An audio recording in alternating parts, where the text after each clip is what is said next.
¿Qué tal, amigos de Julio en América, el show de tu comunidad? Como siempre, informando. Hoy día estamos 3 de junio del año 2020, un año muy doloroso y un día histórico también, porque desde el año 1943 que la ciudad de Nueva York, el estado de Nueva York, no tenía un curfew, un toque de queda. Estamos viviendo momentos dramáticos, no solamente aquí en los Estados Unidos, sino también en nuestro lindo Perú. Pero bueno, hay que seguir adelante para hoy día hablar sobre el análisis de la pandemia. A mí me gusta invitar a la gente que verdaderamente está ahí, en la cancha, como se dice, ¿no? Los verdaderos protagonistas, los médicos, en esta desgracia que tenemos con el coronavirus. Y primeramente siempre invitando al doctor Luis Villar Bonilla, desde Lima, Perú, médico de medicina interna, y al doctor Ricardo Valdivia, medicina familiar desde Carolina del Norte de los Estados Unidos. Muy buenas noches, caballeros. Buenas noches, Julito. Buenas noches, Julito. Bueno, Hola, Ricardo. ¿Qué tal? Hola, Lucho, ¿qué como tal? estaba diciendo, primeramente siempre se está viviendo crisis social, violencia, toque de queda, más de 40 millones de despedidos aquí en los Estados Unidos. Y quiero decir rápidamente, ¿cuántos tenemos? 1.890.000 contagiados y 108.000 muertos. 1.000 muertos más que ayer. Y Sí. en nuestro querido Perú, tenemos 179.000 confirmados y estamos en el 4.894 fallecidos. Esas son las cifras suboficiales. Bueno, bienvenidos. Sus palabras y qué les merece todo lo que está pasando actualmente aquí, no solamente en el Perú, sino en el mundo. Doctor Villar, por favor. ¿Cómo estás? ¿Qué tal? Bueno, definitivamente en el Perú primero, ¿no? En lo local, la gran conmoción es el oxígeno. Algo que probablemente no se hable en otros países porque uno diría, bueno, eso es algo, es un recurso que uno tiene que haber asegurado, o lo tiene asegurado siempre, perdón. Pero lamentablemente nosotros tenemos un sistema de salud tan precario que siempre han vivido al límite con el oxígeno. Y la necesidad ahora de oxígeno es por lo menos más de, según el Premier, 40% superior a las necesidades normales, pero yo calculo que debe ser más del doble. Entonces, realmente se ha armado un negocio de oxígeno y es una crisis, ¿ah? Una crisis tremenda. Y, ¿cómo se llama? Hay una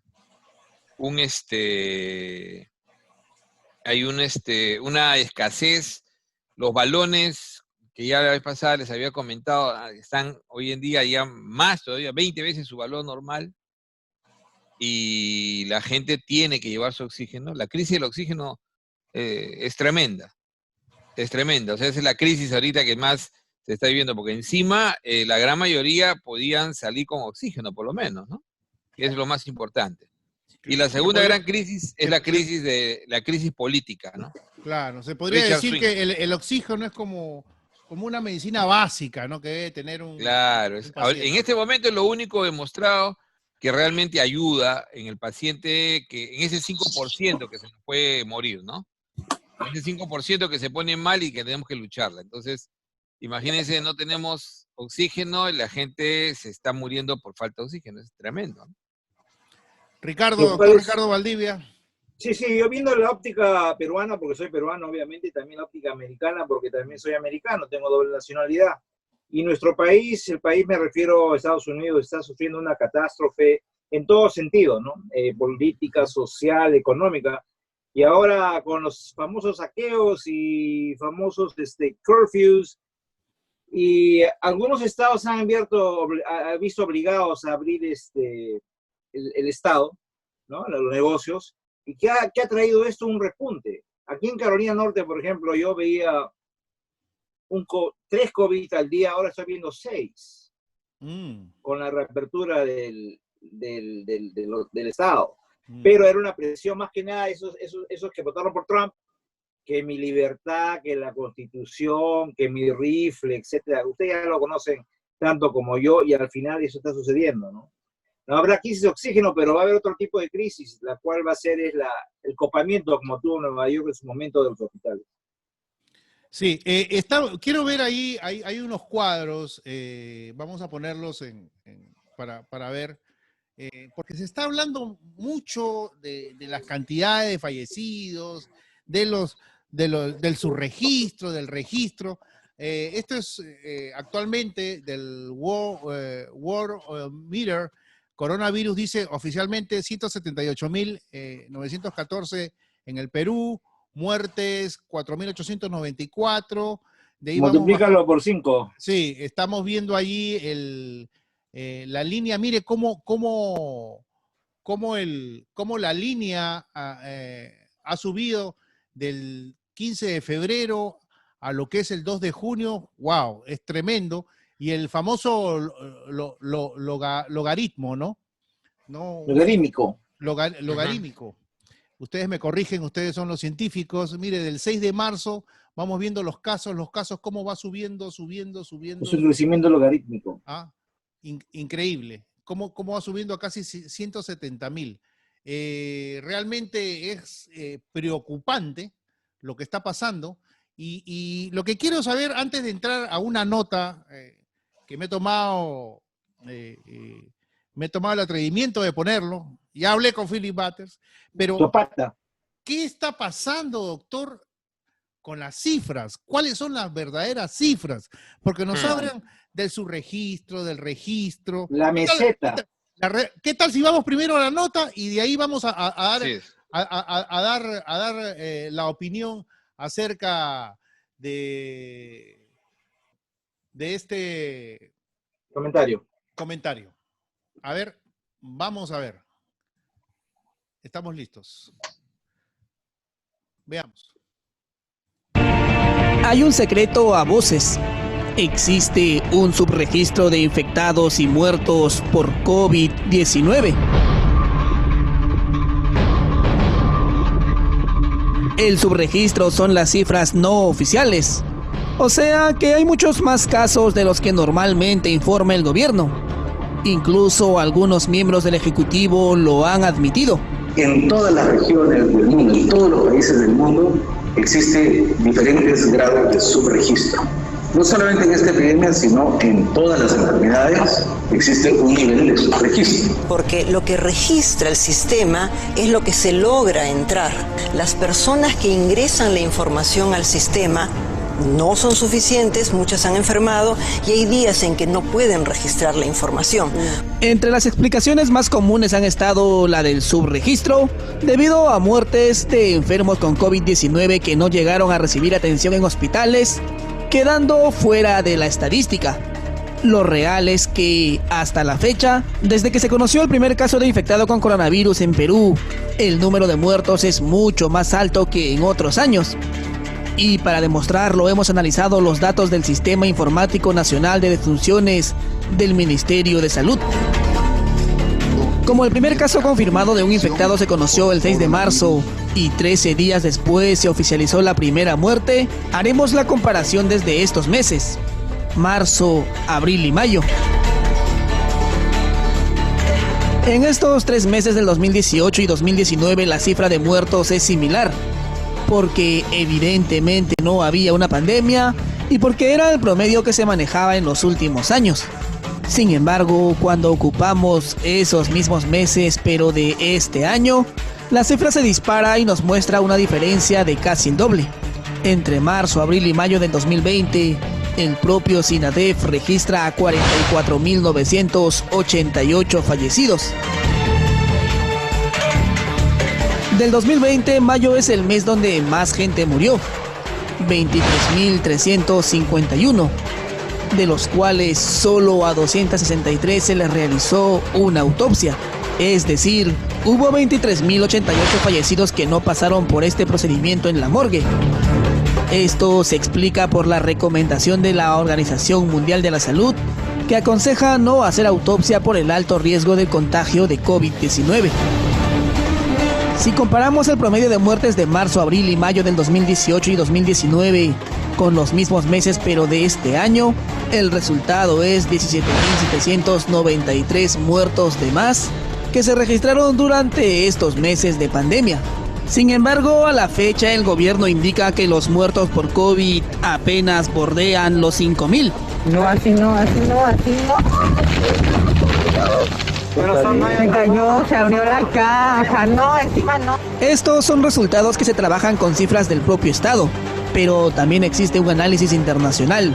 Una vez más, el diario británico Financial Times hace un análisis de la cifra de muertos a nivel mundial donde observan al Perú con gran preocupación. Según el estudio realizado por periodistas especializados en análisis de datos, en el que evalúan el exceso de mortalidad por millón de habitantes de la mayoría de países en el mundo, Perú es el séptimo de la lista con cifras actualizadas hasta el 20 de mayo. En su información muestran que en nuestro país han fallecido entre enero y el 20 de mayo de este año 12.100 personas más que en el mismo lapso de tiempo que en fechas anteriores. Ya es evidente, tanto por análisis nacionales como extranjeros, que hay un subregistro bastante alto, que grafica las cosas que se hicieron mal. El sinceramiento de datos es primordial, pues para resolver este problema en el que estamos entrampados, hay que trabajar sobre la realidad y no sobre un optimismo ciego.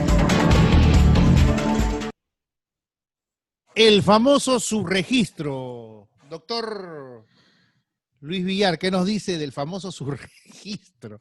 ¿En qué estamos? ¿Cuál es la realidad? Por eso los traigo ustedes aquí a la cancha para que nos diga la verdad de lo que está pasando. Dice que realmente son 17.000 muertos y nos dice que ahora son 5.000 nada más.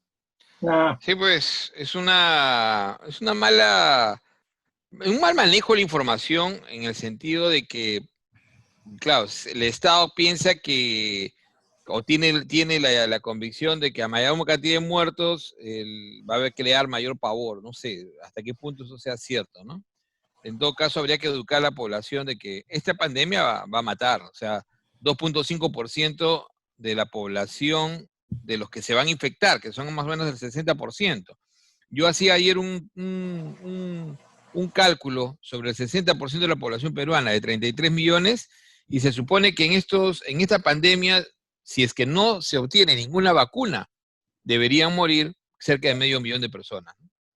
Entonces, eso es inevitable. 500.000 de personas. Así es, 490 y tantos mil. O sea, eso es lo que se tendrían que morir, porque no hay manera de evitarlo. O sea, esa es la tasa de letalidad, 2.5%. Solamente utilizando 2.5, que es lo que estamos más o menos sobre eso, y que es más o menos lo que está calculado en todos los países que ya han pasado su primera oleada.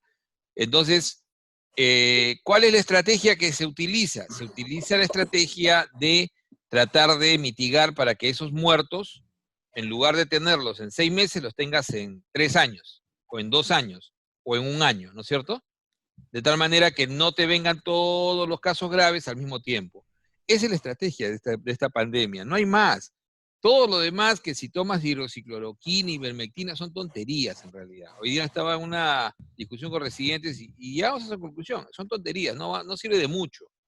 Realmente uno tiene que manejar, esta es una gripe, el 95% se van a recuperar de todas maneras y un 5% van a enfermar gravemente. Y de eso... En otras palabras, como usted me puede decir, por ejemplo, si tengo una enfermedad en el dedo, me lo van a tener que cortar, pero te van poniendo paliativos para que no te lo corten de una, te cortan la mitad y de ahí te van cortando la otra mitad y bueno, el dolor va a ser algo parecido, ¿no? Pero el asunto es que uno no sabe quién va a morir. Ese es el problema.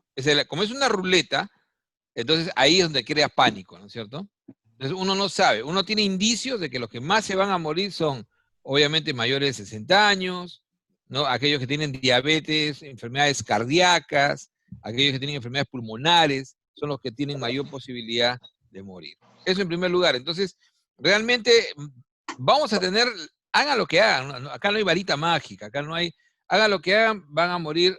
El asunto es que se muera la gente que se tiene que morir en más tiempo, ¿no? Alargadamente, tratando de que alcancemos la probable vacuna, en primer lugar, ¿no es cierto? En segundo lugar, el exceso el exceso de mortalidad es una técnica estadística. O sea, el exceso de mortalidad siempre se ha utilizado para cualquier tipo de epidemia.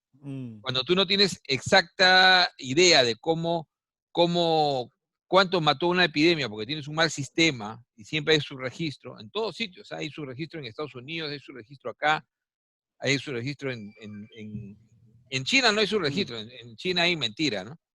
Pero, no, claro. Ocultamiento hay registro falso. Claro, pero el exceso de mortalidad yo tenía entendido que era estábamos alrededor de 27,000, ¿eh? Creo que se han quedado cortos ahí. Yo tenía entendido que hasta mensual, ayer, semanal, o sea, en estos 3 meses, Ya. O sea, que ahí creo que el Batter dice 17, pero ahí me parece que yo tengo cifra de 27,000. 27. El exceso de mortalidad. Eso se llama exceso de mortalidad. Ya. Y eso es válido. Es válido y van a ser las cifras que vamos a manejar al final de la epidemia. Al final de esta pandemia, nadie va a hablar de los muertos reales, no vamos a hablar de los muertos registrados, sino de los muertos reales. Y los muertos reales van a ser el exceso de mortalidad del histórico, ¿no es cierto? Entonces uno hace una tabulación, un cálculo con los 3 años anteriores y es fácil sacar ahí. Ahora, doctor Valdivia, lo que está diciendo el doctor Villar, este sistema creo que es general en todos los países, ¿no? Efectivamente, así es, pero uno desgraciadamente ve que la gente no entiende o no aprende, ¿no? Por ejemplo, en la ciudad en la que yo vivo, Wilmington, ya estamos en fase 2, pero la gente no usa su máscara, la gente debemos mantener 2 metros o 6 pies, ¿no?, de distancia y no siempre lo hacen. Tengo una compañera de trabajo que por motivo familiar es de Detroit y dice que todo el mundo anda sin máscara como si nada pasara. Eso es simplemente la fórmula para que venga esta segunda ola de bastar más. Entonces no sirve, no es aplicable ninguna medida coercitiva porque la gente simplemente no hace caso. Ahora, yo como a mi paciente le digo, mira, hermano, esta enfermedad ataca más a la gente de sobrepeso, trabaja en tu sobrepeso, trabaja en tu diabetes, controla tu presión y vas a tener menos oportunidad que te dé el mal. Pero casi siempre, desgraciadamente, el latino y el moreno son los que peor tienen el azúcar, peor tienen la diabetes, peor tienen el peso. Estoy caminando, doctor Valdivia, estoy caminando. No, pero ha bajado de peso, Y eso que hoy día me comí un cabrito techero neoyorquino. ¿Usted sabe cuál es el cabrito techero neoyorquino? Sí, ese que, ¿cómo es? Richard, ¿cómo se llama? Richard Quinn. No, pero en realidad lo que ustedes están diciendo es realmente para tomarlo en cuenta, ¿no? Porque imagínense, la gente no hace caso, y esto es a nivel mundial, ¿eh? No es Exacto. que digamos que aquí en Estados Unidos, porque somos más que más culto que el Perú. Mira todas esas protestas, ese contagio que ha habido con todas esas protestas. Sí, y que va a haber, van a tener un repunte. Es que lo que no se entiende es todo el mundo dice, ya, mira, los suecos están saliendo. No, los suecos saben que les viene una segunda oleada. O sea, ahorita están viviendo tranquilos porque están controlados, pero no vas a poder evitar la segunda oleada. El asunto es que cada oleada tienes que contenerla. No tiene que ser como la peruana. O sea, la oleada de Estados Unidos, la de Brasil y la de Perú son las peores que hay en este momento, ¿no? O sea, hay un rebrote, por ejemplo, su segunda oleada ya le vino a Chile. Chile controló y ha entrado en su segunda oleada. Pero sin embargo están volviendo a controlar y su mortalidad es bajísima. ¿Cuál es la mortalidad chilena? La mortalidad chilena está menos de 1% de la tasa de letalidad, 0,89, por ahí está, es bajísima. Entonces ellos, claro, ellos están al nivel de la mortalidad alemana. Ahora, ¿qué me puede decir, doctor, de Uruguay, ¿no?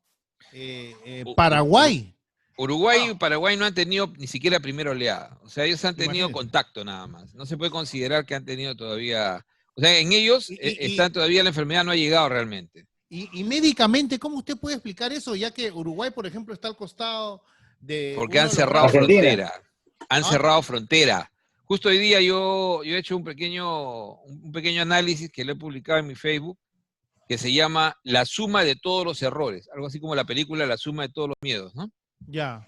Ya, él asume todos los errores. Y he contabilizado solamente 4 básicos, ¿no? Los 4 primeros. Por meses. En el Perú. El número 2 que pongo ahí es justamente ese. El segundo gran error que cometió el Perú fuimos uno de los últimos en cerrar fronteras. Sí, lo más Entonces, estúpido. y controlar fronteras. Entonces, hubo países como Uruguay que desde enero controlaban ingresos, controlaban temperatura y cerraron su frontera y su aeropuerto mucho antes que nosotros. Entonces, el cierre de fronteras fue clave para, por ejemplo, Taiwán. Taiwán lo cerró el 1 de enero. Claro, con y China. está ahí nomás cerca China. Está ahí nomás, así Claro. es, y nadie le hizo caso. Entonces, Y Australia también lo cerró en febrero. Entonces ahí viene pues Singapur la teoría conspirativa, ¿no? Así Porque es. la OMS estuvo callada absolutamente, no avisó, tampoco el gobierno chino, y está comprobado que la ciudad inicial, que nunca me acuerdo, Wuhan, de ahí salieron 50.000 personas a Claro. distintas partes del mundo, a Italia. Italia, a Estados Unidos, a Canadá, Así es. y no le avisaron a nadie estos Así es. desgraciados. Ahí vienen los y- barcos chinos pesqueros a Perú, pues. Ah, también. Así es. Entonces, ese silencio ha permitido que esto se esparza, Sí. porque si no se contenía. Bueno, el grave problema también es, el grave problema en ese sentido es que la información que venía al Perú, o sea, el asesor de Vizcarra, y volvemos a lo político, ya era un asesor de izquierda. Y entonces, obviamente... No quería hablar mal de China. Y no solamente no quería hablar mal de China, sino que siguió toda la onda de la OMS y no pasa nada, ¿no? Y entonces Taiwán yo había publicado, disculpe, yo había llamado la pero, atención. pero si hay videos de que el de la OMS fue a felicitar a China. Exacto. Así es. Ahora, Es el de increíble. la OMS es un guerrillero marxista.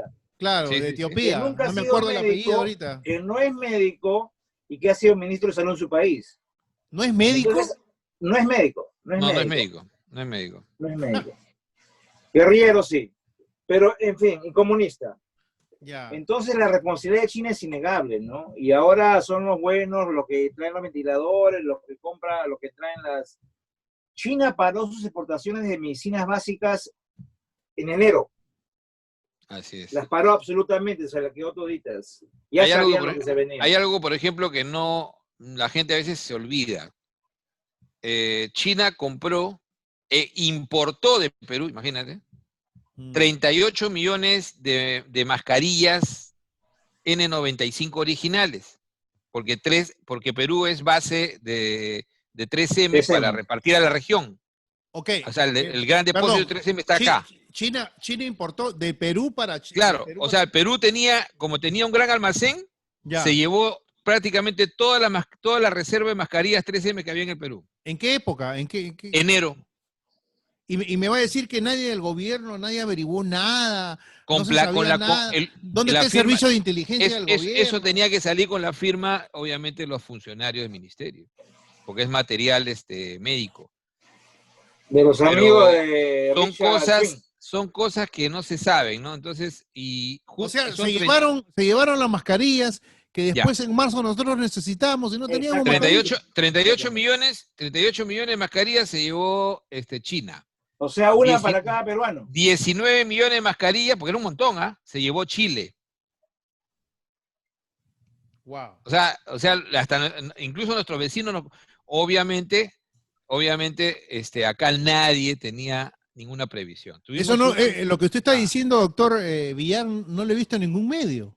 Porque no no les interesa. Perdón, Julito, si pagan 2.400 millones al año a todos los medios. Así es. Se gasta 2.400 en medios.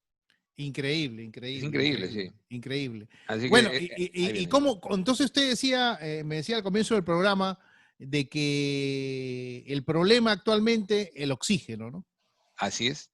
O sea, en este post que yo he puesto, justo les decía de que cuando se empieza la cuarentena, se supone que debieron comenzar a hacer masivamente compras de ventiladores, no se hizo. Se tenía que haber hecho compras de monitores, no se hizo. De plantas de oxígeno. Y no se Tampoco compró es eso. ninguna, ¿no? Ninguna se compró, ninguna planta de oxígeno. Tenemos un amigo en común Ujú. que quiso comprar él mismo, porque él es empresario, a una planta de oxígeno. Así es. 1.5 millones de soles, Julio. Baratísimo. 1.5 millones de soles. ¿Tú me Para el vas a Estado, decir a mí con baratísimo. 24.000 millones de dólares no puedes comprarte 10? Claro. Las plantas de oxígeno que ahorita se han movilizado en el Perú, las está comprando la iglesia, haciendo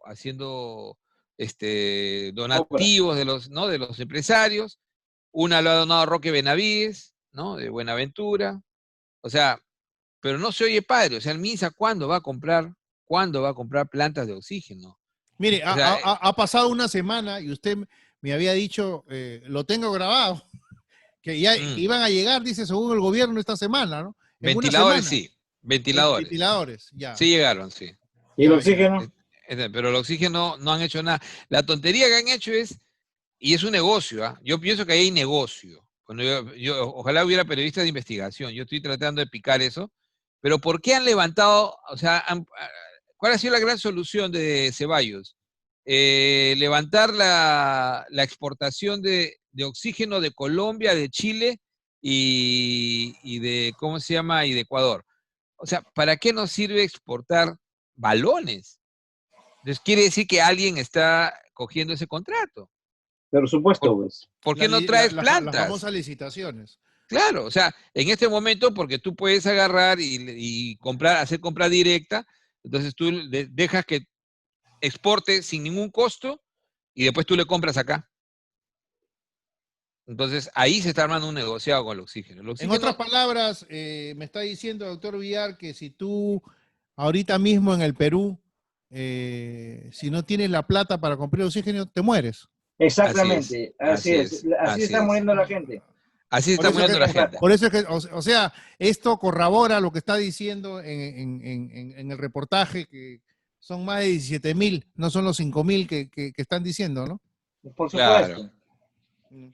Hay una caricatura buenísima, que quería poner una caricatura buenísima. Póngala, de ¿cómo se llama? Una caricatura buenísima que ha salido hoy día de la foto justo de Floyd, ¿no? O sea, el mismo esquema de Floyd.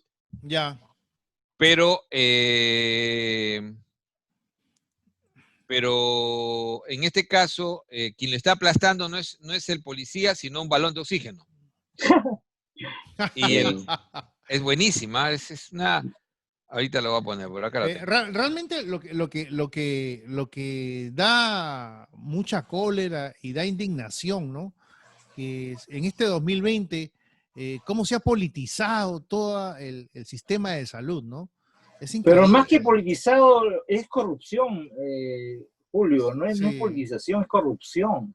Una corrupción abyecta, porque ¿cómo puedes jugar de esa manera con la salud de la gente, ¿no? Del pueblo, al cual tú dices de defender? Esa gente que ahorita está en el ministerio, nosotros la conocemos de la época de la universidad. El ministro era un rojazo, un comunista, y ellos estaban a favor del pueblo, el pueblo. Y lo primero que hacen es robar al mismo pueblo que ellos decían defender. Pero imagínate, ¿no? Si me están diciendo que en el mes de enero el Perú estaba exportando mascarillas a China y a Chile. Y las mejores mascarillas que existen, las 3M. Sí, la que ya no consigues ahorita. La que no consigues ahorita. O sea, yo la tengo que comprar a $26 cada una. Ahora, la pregunta es del millón, dice que es como decir, como decía, yo soy su hermano, pero no sé nada. Me vas a decir que en estas épocas un funcionario ejecutivo con internet, con computadoras, no sabía lo que estaba pasando en China, no sabía que eso podía...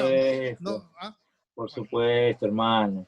Todo ha sido una jugada, En la OMS, ¿no? Lo que le llaman World Health Organization, con China y los rojos locales, pues, ¿no? Desgraciado. Claro. ¿Te acuerdas que dijo el ministro que Trump se había comprado todas las vacunas del mundo o todas las pruebas del mundo? Sí. Falsedad, ¿no? Mientras el mismo día el de Chile había conseguido 1.5 millones, igual el de Colombia. Pero nuestro ministro Tribilín no hace nada, hermano. No. Increíble. Y el grave problema es que se sigue intentando que toda la gestión sea alrededor del presidente. O sea, ayer había un análisis muy interesante de un periodista argentino que estuvo 4 años en el Perú. Le entrevistó Milagros Leiva. Y este periodista, ahorita me acuerdo el nombre, hace un análisis bien interesante. Él está en Caracol allá ahorita, como jefe, ¿no?, de Caracol. Estuvo acá en RPP durante 4 años. Y el tipo, o sea, habla ahora ya más suelto de huesos, ¿no? Y dice, el gran problema del Perú es que el presidente ha monopolizado todo. O sea, todas las decisiones pasan por él. Y lo compara con Duque. En el caso de Colombia, Duque se retira y deja que cada gobernador, cada alcalde maneje su ciudad, su región. De acuerdo a su propia realidad. Y por ejemplo, claro, ponía el ejemplo de Medellín. Medellín solamente tiene 3 casos. Wow. Tremenda ciudad. O sea, ¿cómo lograron eso? Eso es lo que le iba a decir. Colombia también es otro caso que no tiene mucho. Claro, porque Duque trabajó muy bien. Duque compró, inmediatamente salió la prueba molecular de última tecnología, ¿no? Que lanzó, si mal no recuerdo, Abbott. Abbott fue, Duque llamó al mismo presidente de Abbott. Y directamente el presidente Abbott le mandó una carta diciéndole de que no se preocupe, que tenía asegurado sus 1.600.000 pruebas. Sí, me acuerdo de esa carta perfectamente. Así es. Y esa carta salió al día siguiente que nuestro ministro de Salud dijo de que Estados Unidos le había bloqueado la compra, a Trump le había bloqueado la compra de, así es. O sea, ahora, que Trump era el culpable.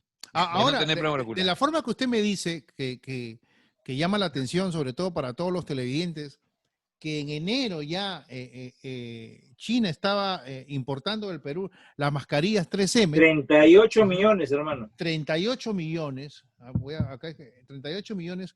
Quiere decir que en el Perú también estábamos preparados con esto de las pruebas. Se sabía lo de las pruebas y no se hizo nada. En enero, a ver, yo te cuento, en enero, el Ministerio de Economía le pasa un memo a la ministra, la inepta ministra que se fue, le pasa un memo para que, de acuerdo a una decisión ya que se había tomado en Consejo de Ministros, ella iniciara la compra, ¿no? Iniciara la compra de pruebas moleculares y de ventiladores. 1.000 ventiladores. Yeah. Ok. Se hizo, Perú Compras hizo el contacto, hicieron todo rápido. La compra estaba lista. Como este era el monto mayor, este era lo más importante, las moleculares y los ventiladores, eso pasaba por la firma del ministro. Y paralelamente, Perú Compras hizo el proceso para comprar las pruebas rápidas, que también se tenían que hacer. Pero como las pruebas rápidas era de un monto mucho menor, eso era por funcionarios digamos, de segunda, ¿no es cierto? Ok. Los funcionarios de segunda procedieron a la compra. La ministra que estaba ahí, Nostroza, nunca firmó, no quiso comprometerse, dejó que pasara el tiempo y cuando se dieron cuenta de que no había comprado, ya era tarde, ya era inicios de marzo, y por eso es que la ministra de Economía puso el grito en el cielo y pidió su cabeza. Pero como ya entrábamos en el problema, ahí es cuando tardíamente la sacan. Entonces, si uno recuerda bien las primeras conferencias que nunca fueron los monólogos del presidente, la ministra de Salud era un tótem. No hablaba, tenía la cara asustada. Era un adorno. Ya sabía que estaba afuera y tenía miedo de que en cualquier momento se dieran cuenta de que disculpe que lo diga así, la había embarrado. Y la embarró totalmente. O sea, se perdió la compra y definitivamente ahí nos quedamos. Pero aquí estamos hablando de negligencia que puede llevar a un juicio político. Por supuesto, eso es lo que te iba a mencionar. Lo que yo te estoy contando lo he corroborado, pero... Dos cositas, Julio. Pero nadie ¿Qué pasó con la ministra de Salud? Le dieron otra puesta de asesoría de 15.000 soles mensuales. Así es. ¿Y qué pasó? ¿Qué pasó? Perdón, eran 2 personas, ¿no? ¿Quién era la jefa de Procompras? Era la esposa del fiscal loco, que se llama, ¿cómo se llama el fiscal? Pérez. Pérez. El famoso fiscal Pérez. Domingo Pérez.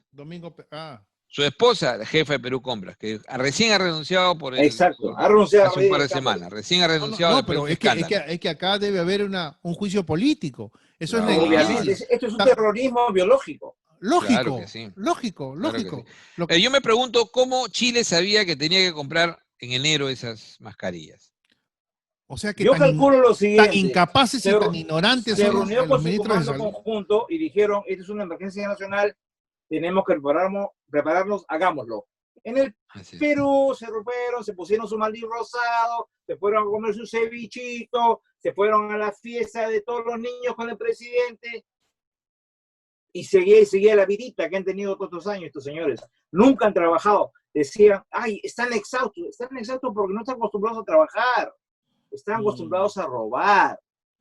Qué desgracia, Dios mío, porque lo que usted me está diciendo es que realmente es una negligencia. Es una Claro. negligencia. Negligencia Debe haber- culposa, y hoy día- conforme culposa. se vaya aumentando la pérdida de compatriotas peruanos, de nuestros compatriotas, y creado todo este caos, se le tiene que hacer un juicio político. Sí, Definitivamente, sí. porque Y hoy día se ha imagínate. sabido algo también triste. Hace unos días entrevistaron también a Vega Alvear, que está representando a gremios dentro de lo que es Sociedad de Industrias y Confiep, y él mismo decía de que el comité de reactivación y el comité se estuvo trabajando bien y que desde el día 17 de mayo ya no se reúnen. Imagínate. Ya, pero bueno, al final, hoy día hablaba uno de los representantes de los gremios y decía, pero entiendan ustedes que el Estado nos ha dado la espalda a los privados, no entendemos por qué. O sea, están comprando sábanas de cualquier sitio, cuando las sábanas se fabrican acá y podríamos venderlos directamente y reactivar. Se están comprando cosas que la industria peruana puede hacerlas, o las fabrica ya, y se está queriendo traer de China, se está queriendo, ¿por qué? O sea, ¿por qué se está queriendo traer fugibles? El negociado y la cutra, pues, doctor. El negociado y la cutra. El Perú exporta gas a todo el mundo y se quiere comprar gas en China, una cosa así, ¿no? Es un absurdo. No. Por eso es que existen Eso es programas como político, esto, porque claro. lo que usted está diciendo de que Así es. el Perú exportó 38 millones de mascarillas 3M, ¿no? En enero, sabiendo que ya se venía todo esto, es realmente una negligencia. Y no solamente Que va en fue, contra- es un asesinato a Chile nuestro nos compró pueblo. otros 19 millones, se llevó. Imagínense. Es una cosa de locos, ¿no? Imagínense. Claro, es una cosa de locos. Y a pesar de eso, cuando empezó el problema, al mes yo he comprado todavía, carísimo, yo he comprado cajas, porque todavía había, y el Estado no compraba. El Estado no compraba. ¿Por qué? Porque Senares, que es una institución de esas que crearon los humalistas, el Senares tenía que hacer la compra corporativa. ¿Y a quién quería comprarle? A China. O sea, yo no entiendo por qué esa enfermedad de comprarle todo a China. O sea, hay un interés ahí, hay una situación, además de política, ¿no? Hay una situación que hay alguien ahí que tiene los contactos. No sé. A alguien le está gustando el chifa. Claro, ¿por qué no salgo primero a buscar en el Perú y después si no lo consigo, ya lo consigo afuera, ¿no? O sea, para comprar una mascarilla, o sea, acá están en capacidad de fabricarlas y lo han demostrado. Pero como decía hoy día la gente de la Sociedad de Industrias, nunca los han convocado. Nunca los han convocado. La última pregunta, ¿cómo se está desarrollando, cómo está desarrollando la empresa privada la ayuda a nuestra gente? La empresa privada ha ido innumerables donaciones, por ejemplo, yo conozco la de BCP, que es donde he contribuido, que lograron recaudar más de 100 millones, ¿no? Que es un monto bastante considerable, ¿no? 100 millones de dólares, soles. De soles. Hay un montón de instituciones que están donando cantidades. O sea, la gente está muy solidaria, está donando. La gente pero digamos, el Estado, en primer lugar, nunca ha querido, no ha organizado nada en ese sentido. que podría haberlo hecho, Chile lo ha hecho, por ejemplo. Su presidente Vizcarra sigue con sus mítines, con sus programas, shows todos los días, ¿o ya no hay? No, está asustado. Ah. Desde que salió el escándalo de Richard Swing, ya no volvió a salir. Y a ver, Ricardo.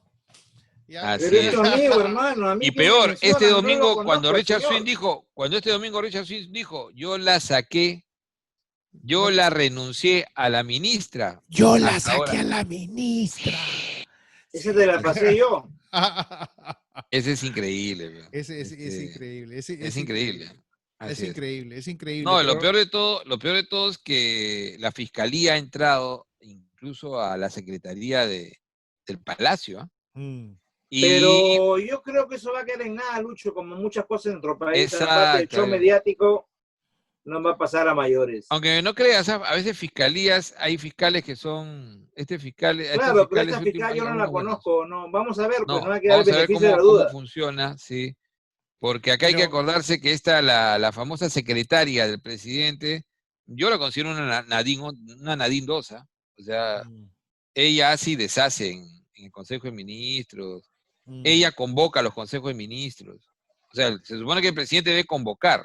Bueno, conocidos son los malos gustos del presidente, ¿no? Para hacer sí. No quería decir si tenía otra... Pero lo que yo quiero tratar de decir es de que nos estamos enterando de cosas realmente en este programa que dejan mucho que pensar y ven la negligencia del gobierno al enfrentar esta crisis, ¿no? Una negligencia casi criminal. Y que se sigue politizando y llamando a los verdaderos profesionales. Y que lo que queremos es que llame a los profesionales. Asunto, ¿no? Así es. ¿Por qué no? Hasta el día de hoy yo sigo reclamando, y en este que he escrito hoy día hace un par de horas, justo he puesto eso. O sea, la solución es llamar al Sistema Nacional de Defensa. Claro. Ellos saben lo que tienen que hacer. Exacto. A ver. ¿Pero hay alguna forma que el pueblo salga y reclame? No, es que la gente quiere, ahorita en este momento la gente está saliendo a sobrevivir, ¿eh? Ya. Se está viendo cosas que no, ayer por ejemplo Raúl Díaz Canseco decía algo muy cierto, ¿no? Se está viendo cosas que no se veían hace muchos años, la gente saliendo en su carro y con la maletera abierta vendiendo. Wow. Que eso se veía en la peor época de los 80. En los 80s, claro. Claro, o sea, es algo que yo no me acordaba, pero me hizo recordar ayer Raúl Díaz Canseco y decía, estamos viendo situaciones muy graves, y mira que Raúl es el único probable candidato del 2021 que se atreve a salir a hablar. Todos los demás cobardes, el Moradito, el Urresti, que le pasa la mano, o sea, todos los futuros, y acordémonos eso cuando vengan las elecciones, ¿eh? Sí. Todos esos estuvieron pasándole la mano o escondidos. No, ¿dónde está el Moradito chamuscado? ¿El Moradito chamuscado cómo se llama? Me he hecho Guzmán. Oye, Guzmán, recién me he acordado de él que existe, porque nunca lo he visto. Claro. Se parecen a muchos políticos acá de Nueva York que están desaparecidos. Están escondidos. Pero siguen cobrando sueldo, por supuesto. Por supuesto, pues eso no se puede parar. Claro que sí. No, Guzmán es Superman, ¿ves? Super mantenido. Bueno, tratamos de reír un poco, realmente les agradezco la información, doctor Villar, doctor Valdivia, y realmente de eso se trata, ¿no? De informarnos, ¿no? De que los profesionales, los que verdaderamente están lidiando con este problema, tanto el doctor Villar allá en el Perú y el doctor Valdivia aquí en Estados Unidos, y que siempre se está comunicando constantemente y están al día, ¿no? De toda esta desgracia de lo que es el coronavirus. Y como usted dice, para terminar, el coronavirus no se ha ido, sigue con nosotros. Sí, lo último que se sabe ya en proyecciones es que la pandemia dura entre 18 y 36 meses. Ya. Sí. Así que ahora, lo mínimo es 1 año y medio y probablemente sean 3 años. Ahora, oleadas Julio, tras oleadas. Yo te quiero felicitar porque estos programas, estos minutos que estamos juntos discutiendo, van a quedar como un testimonio histórico. Porque esto que estamos hablando acá no se habla en otros lugares. Sabemos que la prensa está comprada, sabemos que la prensa americana es demasiado grande para ocuparse de otras cosas más que de ellos y de raramente de otros países. Así que te felicito por esta obra de difusión, sobre todo entre los compatriotas que estamos acá en Estados Unidos. Desde luego, porque hay Sí. mucha preocupación, tú sabes, tenemos nuestros familiares, nuestros amigos, a pesar de que vivimos muchos años fuera, siempre nuestro Perú lo llevamos aquí en el corazón. Late ¿no? en el corazón. Pero Late en el corazón, y lo triste es, y lo vuelvo a repetir, en enero el gobierno del señor Vizcarra, ¿no? Vendió 38 millones de cajas. 37. Permitió que se lleven 38 millones, más de eso, ¿ah? O sea, se llevó más de 50 millones. Porque 38 millones a los a chinos China y 19 millones 19 de millones máscaras a 3M. Y así después, es, y a Chile. y después no tenía para nuestra gente. Esta es negligencia, no. señores. No, Eso es y lo peor de negligencia. todo, es que ya se demostró que las mascarillas que les compraron a los policías eran bamba. Sí. Por eso se han muerto más de 100 policías. O sea, Increíble. y eso ¿Y nadie Morán? lo dice. ¿Y dónde está ¿Ah? Morán? Aquí hizo la compra. No, Morán está pues ahí. Morán le tiene todos los audios a Vizcarra, por eso es que no le va a Claro. pasar nada. Exacto. Imagínese. Morán es el dueño de los audios, acuérdense. Imagínese. Muchas gracias, doctor. Tiene tu Villar. audio también, creo, Ricardo. ¿Ah? Ah, también. No, ya pagué, hermano. Estoy tranquilo. Ok, Muchas gracias, doctor Villar. ¿ah? Cuídense. ok, igual. Ahí nos vemos. Ya. Adiós. Hasta luego. Gracias. Hasta Muy luego. buenas noches. Buenas noches.